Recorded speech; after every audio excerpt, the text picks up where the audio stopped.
Mga kababayan, bantayan nyo ito, yung gagawin nila na gusto nilang magpatawag ng special session.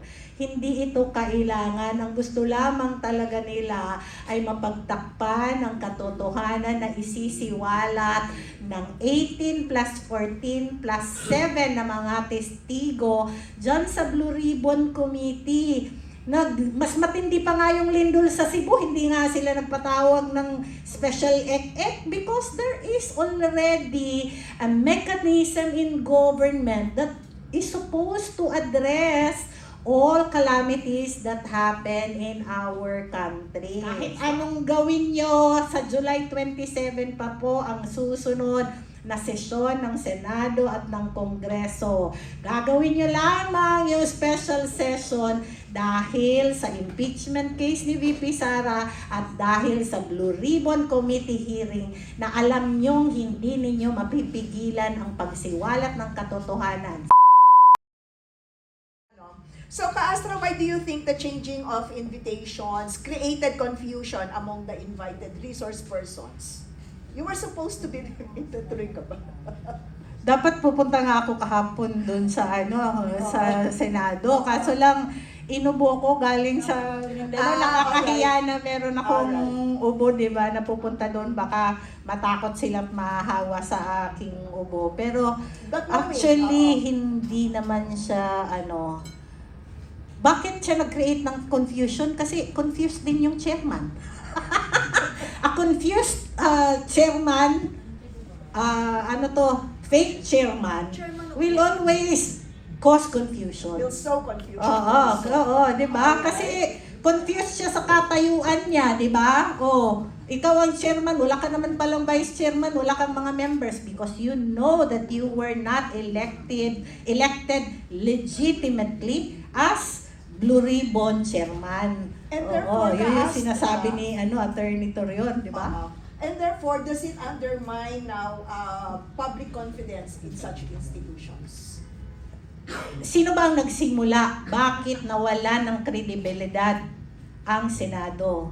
Si Tuta Soto. At nagtuloy-tuloy na ito ngayon. But ako, I am very confident sa leadership ni Senator si SP Alan Cayetano. Mahirap yung kanyang katayuan ngayon because he is constantly challenged.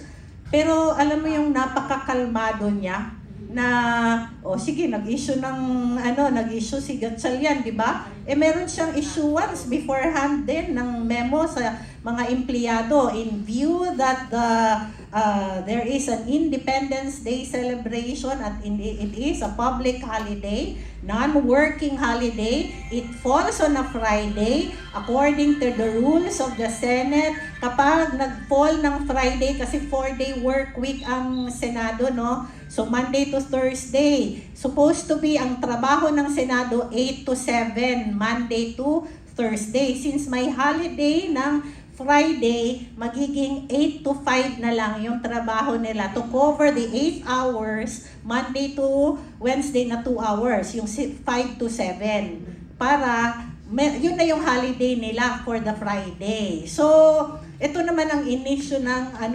legitimate Senate President sa mga empleyado ng Senate. And I hope and I believe na yung mga empleyado ng Senate, alam nila kung sino ang lehitimo. Sa tagal-tagal nyo naman ba dyan sa Senado, hindi nyo pa alam kung sino ang lehitimong Senate President at kung sino yung dapat ninyong sundin? Mag-resign na lang kayo sa Senado kung hindi nyo alam kung sino yung tunay na Senate President at kung sino yung tunay na dapat ninyong challenge ko to sa mga empleyado ng Senado bilang dating empleyado ng Senado. Kung hindi ninyo alam kung sino ang lehitimong Senate President, mag-resign kayo dyan. May gusto na ako dagdag. Yes po. Hello. Meron na ako i-point out ditong Blue Ribbon Committee, alleged Blue Ribbon Committee kay Senator Erwin Tolfo. Aside from it being really questionable because all officers of the Senate, according to Rule 2, Section 2 of the Senate Rules, should be elected by the majority of all its members. So meaning dapat may 13. So hindi naman na abot yan. So So illegal talaga yan sa aming pananaw. Granting for the sake of argument lang na legal, meron ding double whammy nga itong ginagawa ni Senator Erwin Tulfo sa palagay ko. Bakit? Kasi siya nga yung isa sa mga naakusahan na naka-receive daw ng maleta. Di ba? Whether true or not, dapat nag-inhibit ka. Kasi due process of law, conflict of interest. Di ba? Para naman yung committee mo hindi mahaluan ng duda. Napakapangit po tingnan na yung nag-iimbestiga ay isa pa sa naaakusahan, no? Ordinary delikadesa would have required him to, naakusahan pa naman ako, wag na ako magsali dito. Ganyan yung rule eh. Article 19 of the Civil Code would require that. Or yung sa amo pa na maayong pamatasan na lang sa mga Bisaya. So, kaya nga, double whammy ito. Questionable pa yung kaniyang Blue Ribbon Committee at saka granting for the sake of argument nga may basis nga yan, inaakusahan ka eh. Wala kang magagawa dyan. Dapat mag-inhibit ka.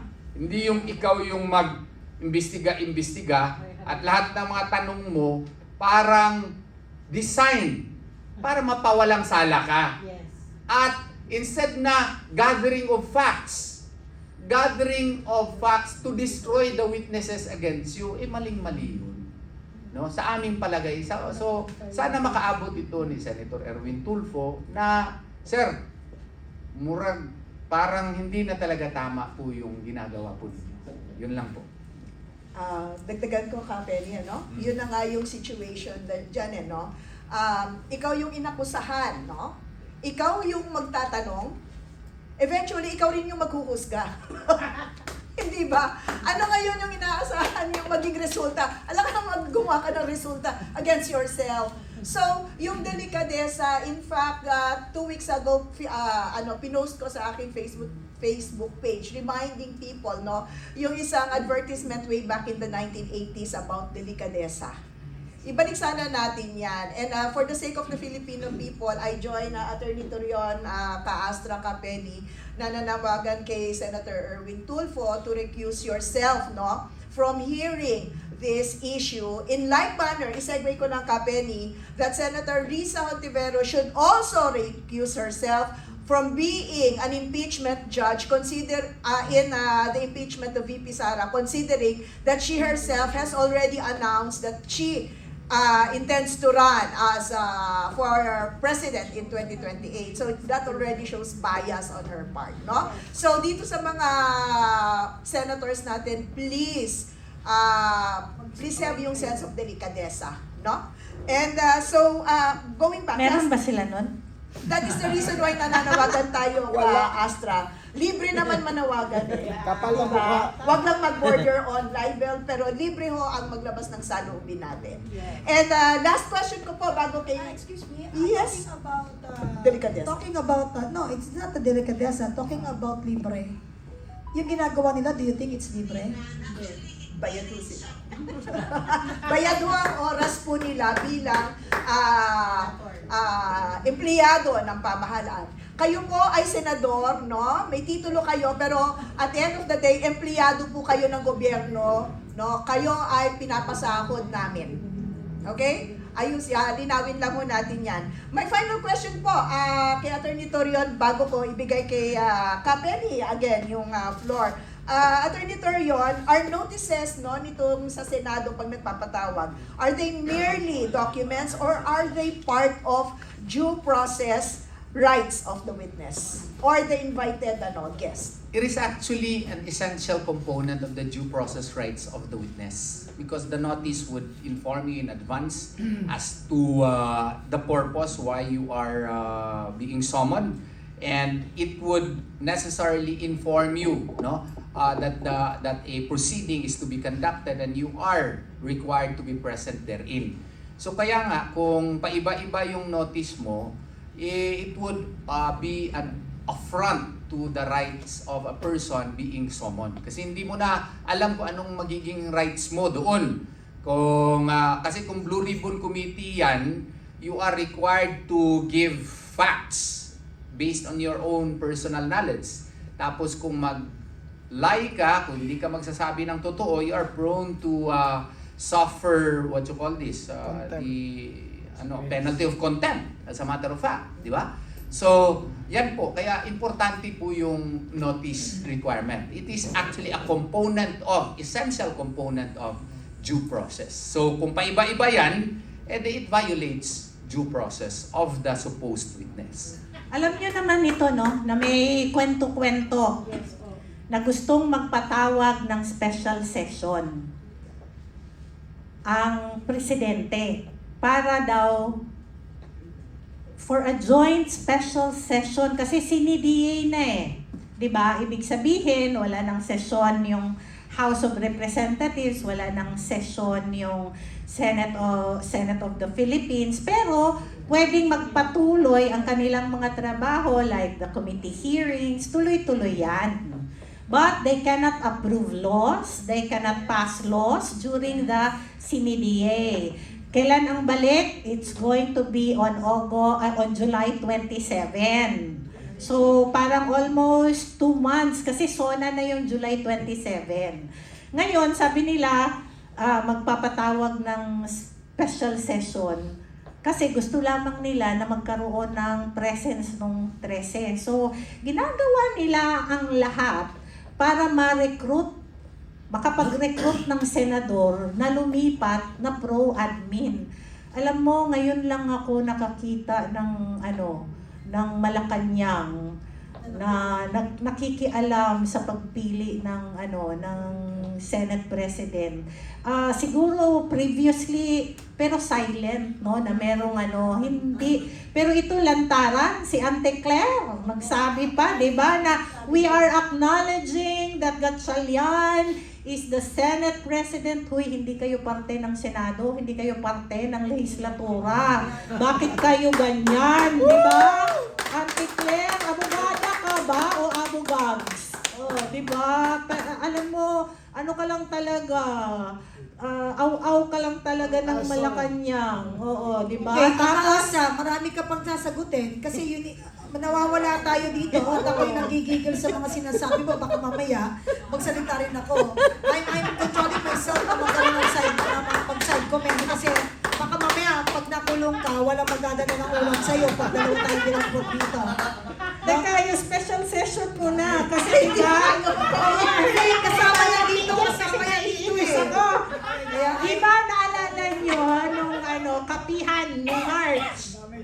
Isa ako din yung Di ba nagpatawag si BBM, nag-declare siya, meron siyang declaration.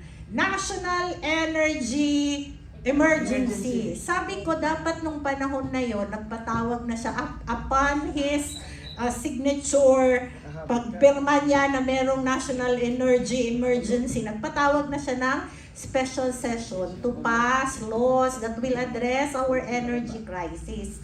Hanggang ngayon, hindi pa yun nangyayari. May crisis pa rin tayo tungkol sa ating supply at presyo ng langis. Hindi pa nasusol. Kahapon, merong oil spill sa Ilocos Norte. Alam nyo ba to?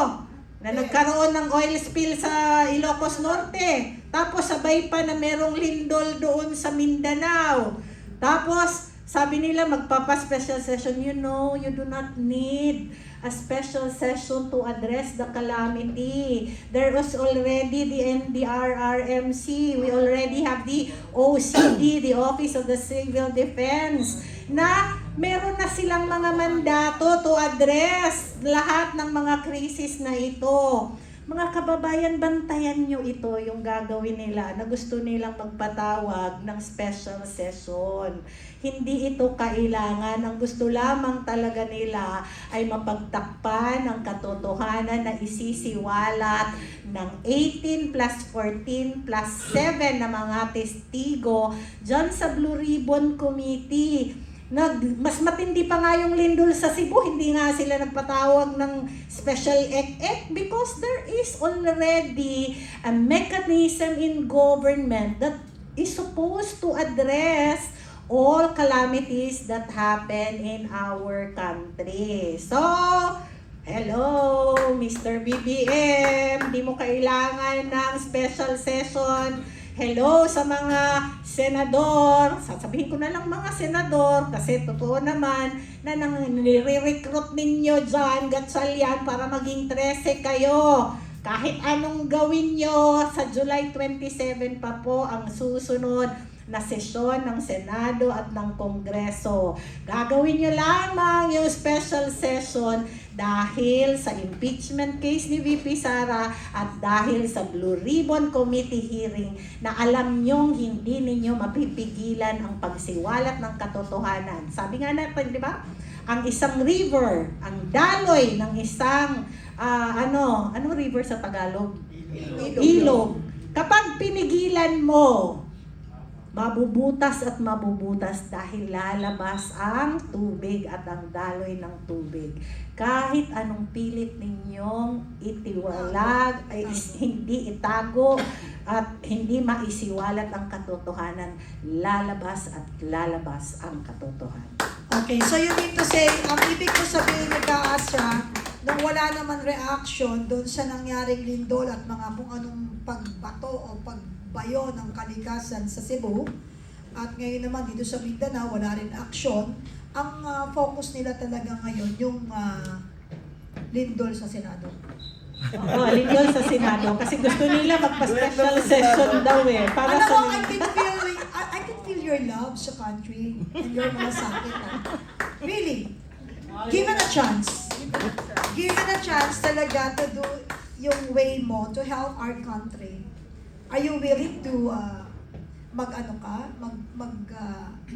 pumasok ka ng trabaho kay Mr. President, sa ating presidente, para mapakita mo talaga ang totoong malasakit sa bansa? Mr. President, baka gusto kong talagang mahal niyo po yung bansa. Willing naman po si Ka-Astra to serve. Para mag-guide po tayo ng Ay, tama. tama. Kay, Mag-guide tayo ng kay tama. hindi kay Mr. President, kay Miss President Sara Duterte. Yes, actually, sabi nga nila, no, I'm talking about now. Dadating tayo dyan, huwag ka excited. Nobody can stop. That's destiny and God's yan, ng God dyan eh. Yan na lang ang pag-asa talaga. At ramdam natin talaga na siya, ng Diyos sa atin. So ang dasal na lang natin is maging matatag siya, protektahan pa siya ng Diyos, gabayan pa siya, para mailayo siya sa mga taong masasama ang mga binabalak sa kanya dahil alam nila na hindi na to makokontrol pa, may stop pa.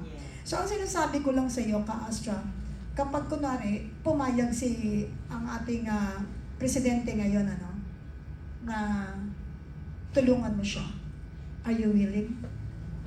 No. Unang-unang requirement, no, sa nakita natin kanyang pinakitang performance, I cannot serve a president who is a liar. I cannot serve a president who is unrepentant. Hindi pa nga siya nagpapa-hair follicle test eh. O, magpa-hair follicle test muna siya bago ko i-consider na magservisyo under his administration. Sorry po, Mr. President, yan po ang sagot ni Ka-Astra.